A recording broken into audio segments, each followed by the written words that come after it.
So now let's look at selfish mining and Eclipse attacks. We start by looking at what selfish mining actually is. So it's an idea from AI et al. It's a fundamental paper in the blockchain security field that basically says, why don't we keep blocks private? Why do we publish them actually? Why don't we just keep them private in order to provoke other miners to perform wasteful computations? So the state is described here in this graph, in the state transition model, and we have alpha, which is the hashing power of the adversary. So with probability alpha, the adversary gets ahead of the main chain by one block, and with the propagation parameter gamma here, that is what's the likelihood that a part of the network receives the adversarial block, or 1 minus gamma is the probability of the network receiving the honest blockchain. So that's a propagation parameter of the adversary.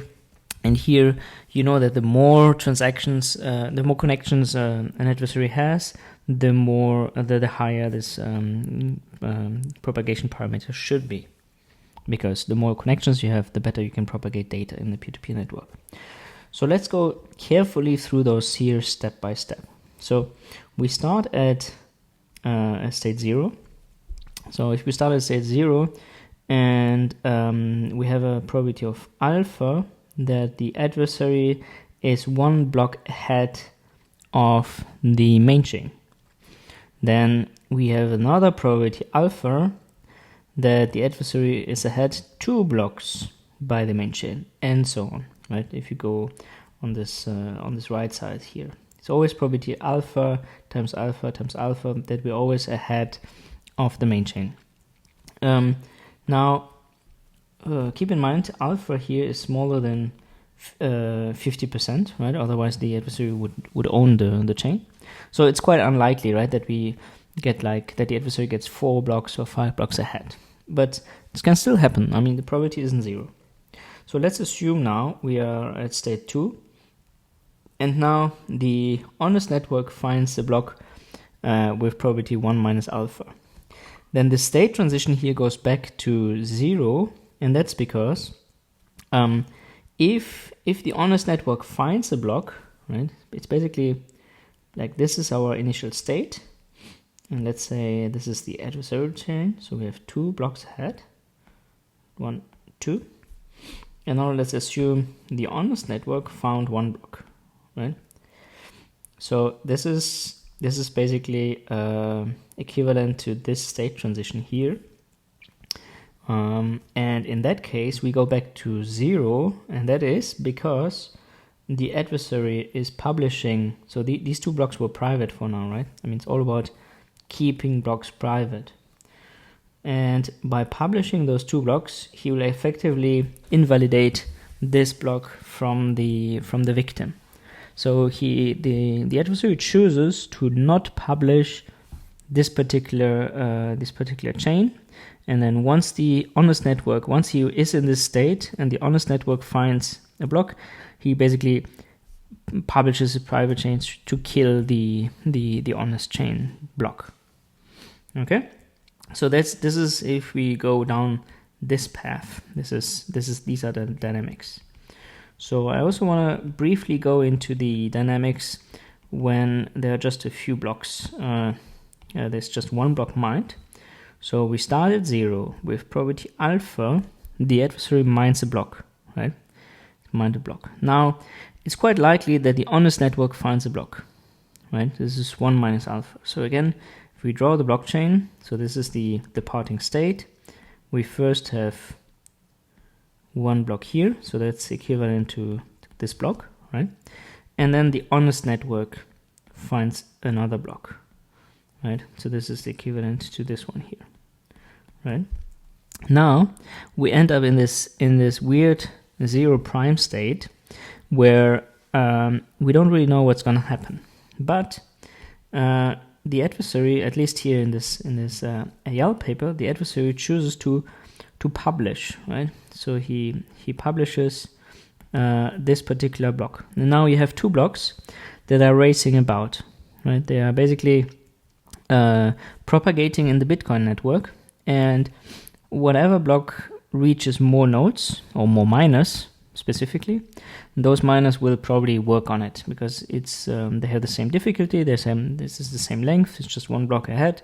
So it's a fork of one block, and that's why the propagation parameter here, gamma, matters, right? So this is the probability that the honest network finds a block, right? And that the honest network has mined on the adversarial chain. So if we go back to the figure, so we have this block here, we have this block, and we have this block. So this is this one, and this is this one. So 1 minus alpha is the probability that the honest network finds a block, and gamma is the probability that they mined on this block here. 1 minus gamma is the probability that they're working on the honest chains block, right? So it really depends. So here we have two cases where the honest network can either mine on the adversarial block or on the honest block. And let's say here, this is this one, right? And this is the green one if we want.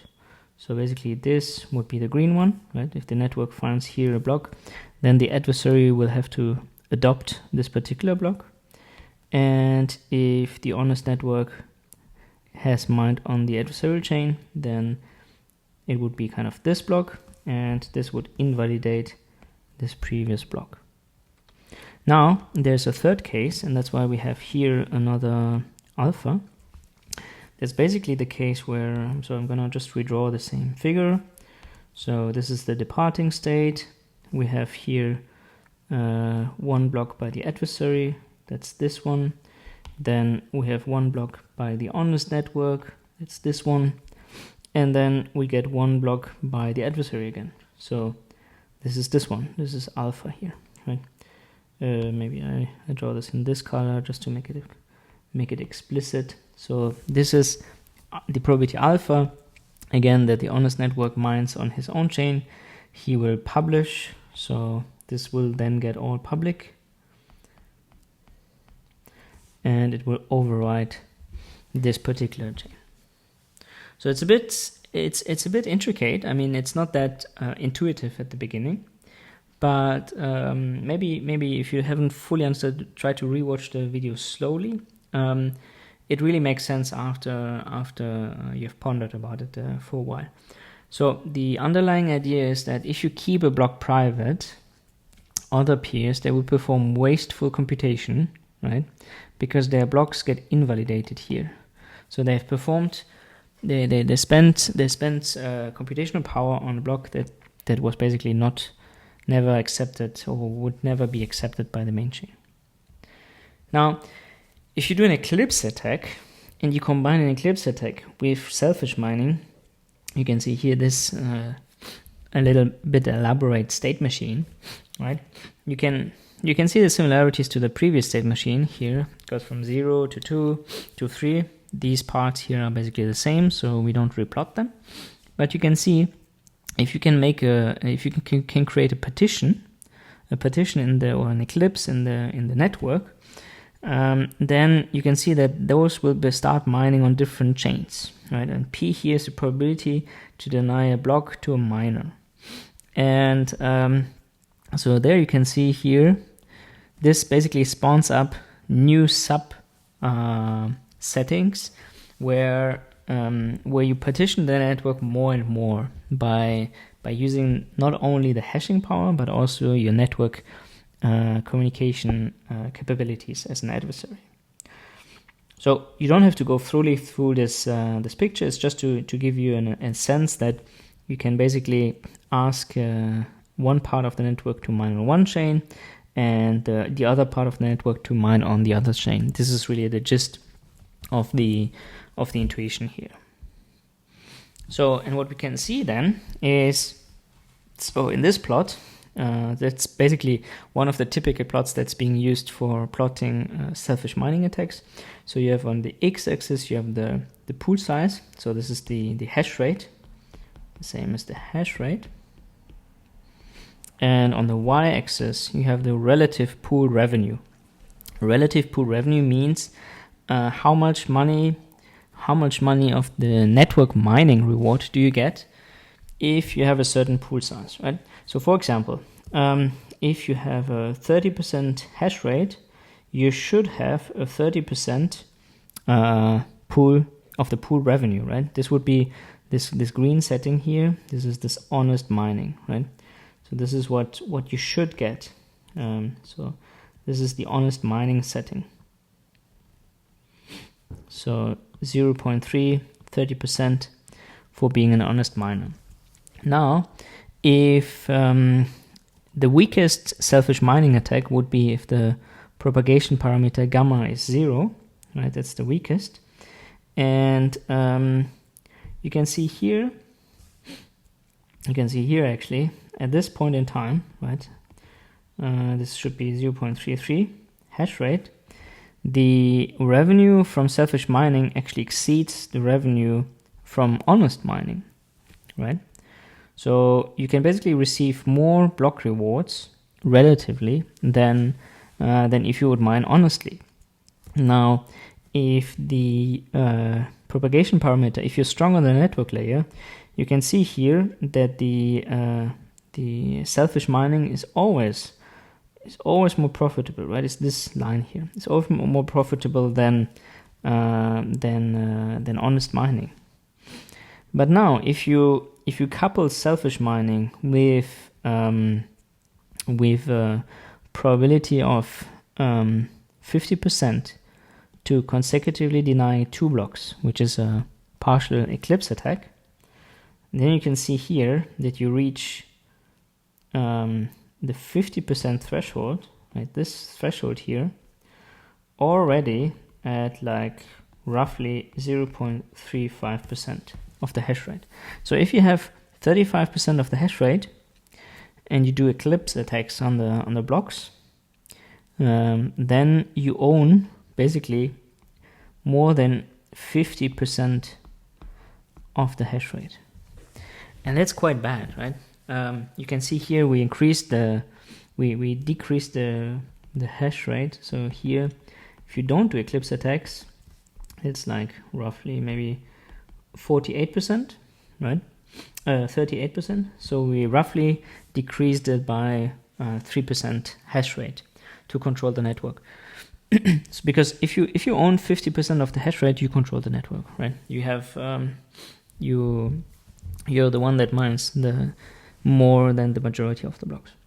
So you can see by looking at such plots here that depending on which parameters you choose and what attacks you try to combine, you can increase your adversary power, your overall adversary power, which is quite dangerous for blockchain network to function. And that's why it's really important to try to avoid eclipse attacks as much as possible.